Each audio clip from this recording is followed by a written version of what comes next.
He'd been coming to this pier for 15 years. Same spot, same time, same old fishing rod. Nobody paid attention to the quiet old man, until the day a child's scream changed everything. Welcome to Tales of Valor. Before we dive into this story of split-second heroism and hidden courage, tell me in the comments, where are you watching from today? And if you believe stories like this deserve to be remembered, hit that subscribe button and help us honor the quiet heroes among us. The pier at Sunset Bay stretched 200 yards into the Pacific, weathered gray wood that creaked under every footstep. Frank Morrison had claimed the same spot for 15 years, third bench from the end, always on the right side, always with his back to the parking lot. He arrived at 6 a.m. sharp, long before the joggers and dog walkers, when the only sound was waves against the pilings below. Frank was 72, though he looked older. Salt and pepper beard, worn baseball cap pulled low, flannel shirt regardless of the weather. His tackle box was ancient, dented aluminum that had seen better decades. His rod was nothing special, a basic spinning setup that any weekend warrior might use. To the regulars, he was just the old guy who never seemed to catch much, but never seemed to care. The locals had their theories. Retired widower with nothing better to do, maybe lonely, probably harmless. They'd nod politely when they passed, but nobody ever stopped to chat. Frank preferred it that way. He came here for the silence, for the rhythm of casting and reeling, for the horizon that stretched endlessly east where memories lived. What they didn't know was that Frank's hands, weathered and steady, had once pulled 37 men from hostile waters. That his eyes, constantly scanning the water, weren't looking for fish. They were watching, always watching. That Saturday morning started like any other. Frank arrived before sunrise, set up his gear with practiced efficiency, and settled into his routine. The pier slowly filled with weekend visitors, families with excited children, teenagers with loud music, couples sharing coffee and watching the sunrise. Frank tuned them out, focused on the gentle pull of current against his line. Around 10 a.m., a young family set up near the pier's end. Mom, Dad, and a boy who couldn't have been more than 8. The kid was excited, running back and forth, peering over the railing at the water 30 feet below. His parents were distracted, unpacking a cooler, setting up chairs, arguing quietly about sunscreen. Frank noticed. He always noticed.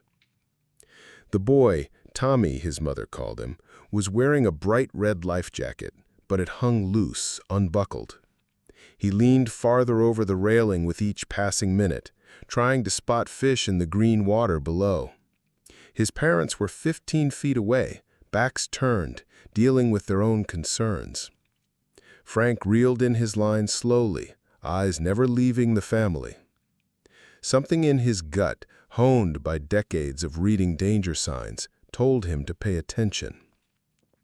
Then it happened. Tommy stretched too far, reaching for something floating just beyond the pier's edge. The loose life jacket shifted, caught on the railing, and suddenly the boy was off balance, gravity taking over. His scream pierced the morning calm as he tumbled over the side. The splash was barely audible over the waves, but Frank was already moving. What happened next defied explanation for everyone watching. The old man, who moved like he was carrying the weight of the world, suddenly exploded into action with the precision of a machine built for exactly this moment. Frank's tackle box hit the deck, rod clattering behind him as he sprinted toward the railing. But he didn't run to where Tommy had fallen. He ran to a point 20 feet ahead, calculating current, wind drift, and the boy's trajectory underwater in his head without conscious thought. He didn't pause at the railing, didn't hesitate, didn't call for help. Frank Morrison went over the side in a perfect rescue dive that would have impressed Olympic coaches, body straight, arms extended, entering the water like a missile at the exact angle to reach maximum depth with minimum splash. The pier erupted in chaos. Tommy's mother screamed, his father yelled for someone to call 911, tourists pulled out phones, some to record, others to call for help. Lifeguards were already running from their station a quarter-mile down the beach, but they were too far away. Under the water, Frank's training took over completely. The cold Pacific didn't faze him. He'd been in colder waters under worse conditions with people shooting at him. His eyes, adjusted to decades of ocean swimming, quickly located Tommy 20 feet down, unconscious, sinking toward the bottom. Frank reached the boy in 4 powerful strokes, grabbed him under the arms, and began the ascent. But Tommy was dead weight, and 30 feet of water is a long way up when you're hauling an unconscious child. Frank's lungs burned, his 72-year-old body protesting the sudden demand, but his mind stayed crystal clear. He'd done this before. Not here, not like this, but he'd pulled men from the water when their lives depended on his strength alone. They broke the surface together, Frank gasping, Tommy limp in his arms. The boy wasn't breathing. Still in the water, treading with one arm while supporting Tommy with the other, Frank tilted the child's head back and began rescue breathing. 2 breaths, checking for response, 2 more breaths. His movements were automatic, muscle memory from training that had been drilled into him 50 years ago and refreshed by necessity too many times to count. The pier was 30 feet of vertical piling above them, no way to climb out. But Frank wasn't thinking about getting out. He was thinking about keeping this boy alive until help arrived. On the pier, someone had thrown down a life ring on a rope. Frank grabbed it one-handed, secured it around Tommy, and continued rescue breathing while Coast Guard sirens wailed in the distance. After what felt like hours, but was probably 90 seconds, Tommy coughed, vomited seawater, and began crying. The most beautiful sound Frank had heard in years. The Coast Guard boat arrived 4 minutes later, followed by paramedics. They pulled both Frank and Tommy aboard, checked vitals, administered oxygen. Tommy would spend a night in the hospital for observation, but would be fine. Frank refused medical attention beyond a basic check, waved off reporters who had somehow already arrived, and asked quietly if someone could drive him back to get his truck. By the evening, the story was everywhere. Hero fisherman saves drowning boy. Local news ran the footage that tourists had captured, the inexplicable speed of Frank's response, the perfect form of his dive, the way he'd moved like someone who'd done this before. But Frank Morrison was already gone, tackle box and rod collected, truck parked in his driveway.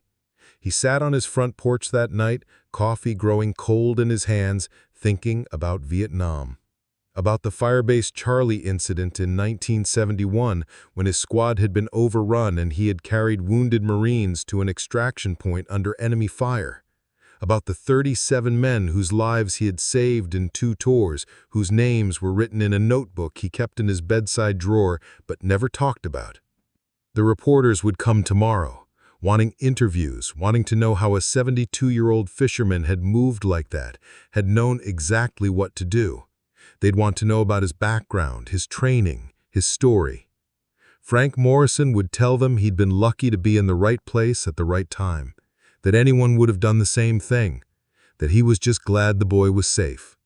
What he wouldn't tell them was that he'd been training for that moment every day for 15 years, scanning that water, calculating distances and currents, staying ready for the one day when all those quiet mornings would matter, when the weight of 37 saved lives would need to become 38.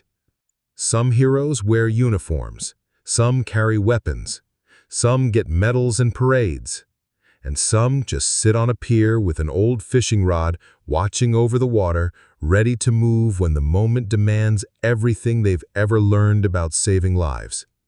That's the story of Frank Morrison, a man who never stopped being a Marine even when no one was watching. Tell us in the comments, have you ever witnessed someone ordinary do something extraordinary? And from what city are you watching this story today? Subscribe to Tales of Valor for more stories of quiet courage and hidden heroism, because every hero has a story, and every story deserves to be told.